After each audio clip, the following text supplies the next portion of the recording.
you guys, happy Saturday. I am taking you guys on the road with me. I have a short trip that I'm on and I felt like updating. This would be a good time to update a video that I did about 4 years ago about my driving as a visually impaired driver. Like, what's new? Has anything changed?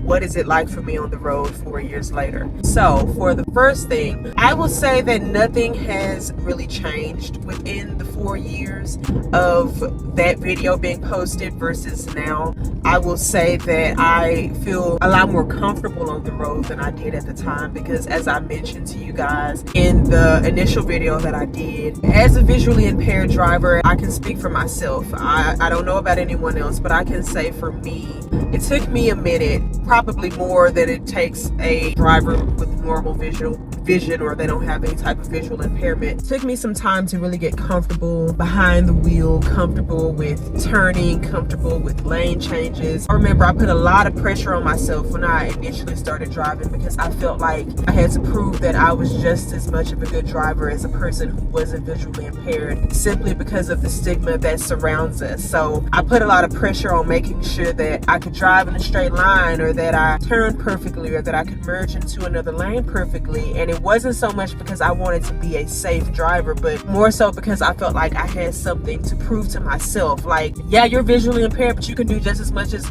anyone else can do. Like, it was a battle between me and myself, warring against my experiences and how I had been treated or talked to in regard to what I would be able to do visually driving or anything else like that. So I put a lot of pressure on myself in that aspect, and it took time for me to realize that who are you really going against? Like, why does it really matter? You have to pace yourself and do what's best for you. I really appreciate my daddy for helping me experience that, or not experience it, but understand that, because like he said, it takes time. Take the pressure off yourself. And my mama, she told me the same thing. Like, you know, it's gonna take time. Don't try to rush it. Don't try to rush the learning process. And if I could tell any visually impaired driver anything of merit or value, it would be that. Don't rush the learning process. You know, that was another thing that I used to try to do, like learn all the streets, so I could, if someone asked me a question about me driving, I could say, oh, well, I know where this is, or I know where that is, you know, just in efforts to pull away at the stigma of being a visually impaired driver, when in reality, even if I had been able to do those things, would their opinion change? Would they still think of me any differently or any less? No. Some people are just going to have their opinion, and it doesn't matter how you feel about it. They're going to have their opinion no matter what you do. So when I started taking the brakes off of myself, off of me pushing myself to be this superb driver that was visually impaired, but then I could prove that I could just do as much as anyone else. When I take that pressure off of myself, that is when I began to, I personally feel like, take the road at a much better pace. I was able to enjoy driving around and just getting that experience. We all make mistakes on the road. We all do it, visually impaired or non-visually impaired. It's a part of the learning process. The textbook, the classroom is one thing, but when you get out on the road, it's a totally different experience, and it's a totally different thing. So you have to learn to give yourself grace. Apply what you learned in the textbook, apply what you learned with your driver instructor, apply what you've learned through watching YouTube videos or driver courses and things like that. Apply what you learned in those situations, but again, don't put pressure on yourself to be perfect. Pace yourself, take your time. You know, leave early if need be, so that you can give yourself enough time on the road to navigate and figure out where you're going. These are things that I still do, and I'm not ashamed to say it. I still do it. If I have to leave early to really get to where I'm trying to go, especially because I don't do highways or freeways, then guess what? I'm gonna do it. I used to feel as though, man, I'm the only one who is not gonna be capable of driving on a highway or a freeway, simply because the rate of speed that you go at on a highway or freeway is much faster than it is in like residential streets or like on main roads. At most you have maybe like 50 miles per hour on a I can't think of the road right now, but I'll put it in the comments if I remember. But at most you might have 50 miles an hour on some roads or streets. But on highways, you literally have about 70 miles on up, 60 on up, and then you're talking about trying to navigate and look at signs and things like that. So it proves some difficulty. And I know that there are other visually impaired drivers who do it. So I'm just speaking from my experience with it. back then when I made that statement about it, I felt as though, no, not when I made the statement about it, but when I actually was beginning to drive. That's what I meant to say. When I was beginning to drive, I remember feeling as though I would be looked at differently because I wasn't driving highways or freeways. Then I found out that there were people who were visually impaired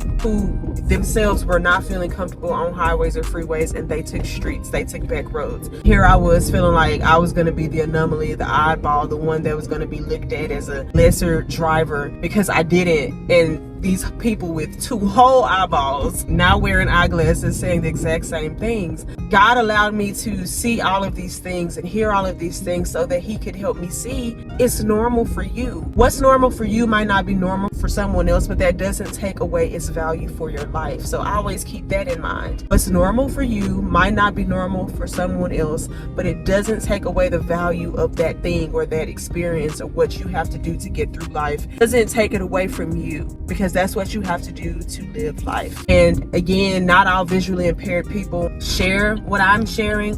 There are some who drive highways and freeways. There are some who are able to do some of the things even that I listed in the video that I said I wasn't necessarily comfortable with at that time. They're doing it. So it all just depends on your experiences and when you feel like you're ready to take on those challenges. It goes back to what I said again about that pressure. If you don't feel comfortable with doing it, don't put pressure on yourself to feel like you have to do it in order to meet a status quo or in order to draw away from the stigma of being labeled as inadequate on the road because you do things differently. Like, no, don't do that. Because who knows, in time, maybe I will be able to get out on the highway and the freeway and feel comfortable driving on it. Maybe in time, other things will change. I don't know. These are things that you can discuss with your eye doctor, your eye care provider. They are the best ones to discuss these things with. Talk to someone else about it and tell them about your struggles and the things that you're facing. And I have to credit my sisters. I was able to talk to them about it because they're albinos or PWAs like I am.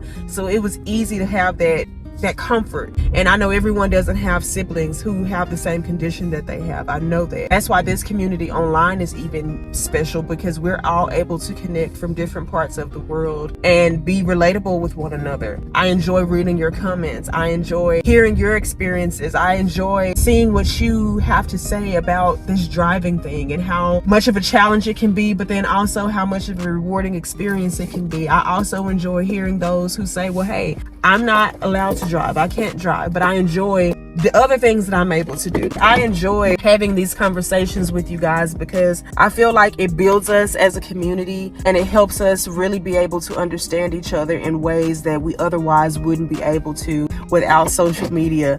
So I am just grateful for this experience, and those are the two things that I could really think of off the top of my head that I could say is an update. I've taken the pressures off of myself as a driver. When I first began driving, I had a lot of pressure on myself. And then by the time y'all saw me in the first initial video, I had learned to be comfortable. That's why y'all saw me in that video being so comfortable expressing my comfort versus my discomfort, what I felt comfortable doing versus what I didn't feel comfortable doing, because by then I had been freed from the pressure of feeling embarrassed by having to do those things, because there was a time where I felt like that took away from me. Then on top of it, just encouraging you guys to take the pressure off of yourself, do what you feel comfortable with doing, and find that safe space of talking about your challenges as a driver. Like I said, please speak with your doctor first and foremost, because I am not an eye doctor. Everything that I say here is just my personal experience, but it is in no way medical advice or anything like that. It is just my personal experience. So always, always, always rely on a medical professional's advice over my advice, because again, I'm not a medical professional. However, I hope that you're able to take pieces of what I've shared and learn to cultivate it into your own life and use them as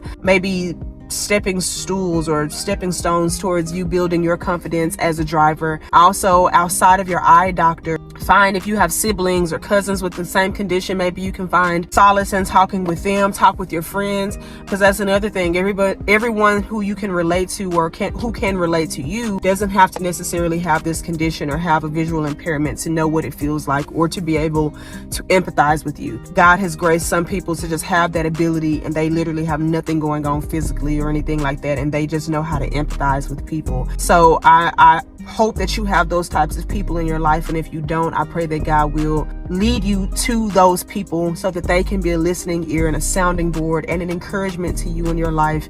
And then also right here on social media, like I said, I'm here. There are other advocates out here outside of myself. We're all in this thing together to encourage one another, to help each other. We're all visually impaired, so we share this special bond. So never feel afraid to reach out or to leave a comment. You can always email me at nomelaninskin@gmail.com. I've had people do that. They don't feel comfortable direct messaging or commenting publicly, but they will email me and we talk from there. Also on Instagram, Facebook, Twitter at nomelanin. You can talk to me. We are in this thing together, and I will do the best that I can to give you something that is relatable and something that you can use to help you out. It's time for me to go, but I hope that y'all have a fantastic Saturday and that you found this video helpful.